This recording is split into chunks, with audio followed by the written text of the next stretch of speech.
Hey guys, Jake here from Kinetic Mechanics. Today we're going to be continuing our segment on resetting the hip.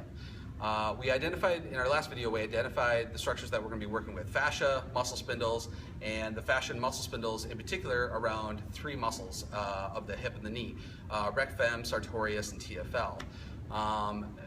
What we want to do is that we talked about the threshold, and that the threshold of the muscle spindle at the hip is going to be very low because the muscle is shortened in a locked position, where the threshold for the stretch reflex in the knee is going to be very high because it's overstretched, basically.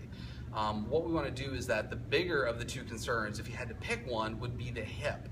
And so what we want to do is basically reset those fibers and try to get rid of that low threshold stretch reflex right away. In order to do this, we're going to go into a half kneeling position.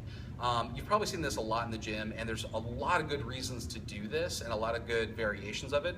Today we're just going to utilize it as literally a stretch. Okay, so when Courtney goes down into the stretch, her knee, hip, and lumbar spine are going to be in line with each other here, so her weight goes into the pad above her knee. I like to give the clients here a foam roller, something to stabilize with.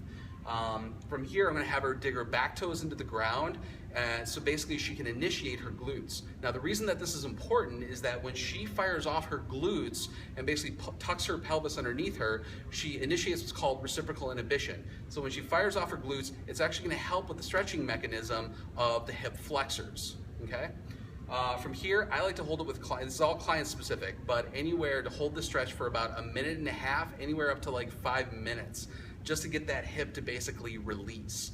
Now, muscles don't always run, very few times do they ever run in one direction, and we want to try to hit muscle fibers around the entire hip, not just in the sagittal plane. So what I'm going to do is that I'll hold the stretch, and then what I'm going to have her do is bring her foot out and internally rotate her hip, maybe about like 1.5 inches, not very big. And then I'm going to have her initiate the glutes again, bring this to where she feels comfortable, and go through the stretch again. And again, she can keep internally rotating to get closer to the fibers of sartorius and TFL to the outside of the hip. Okay?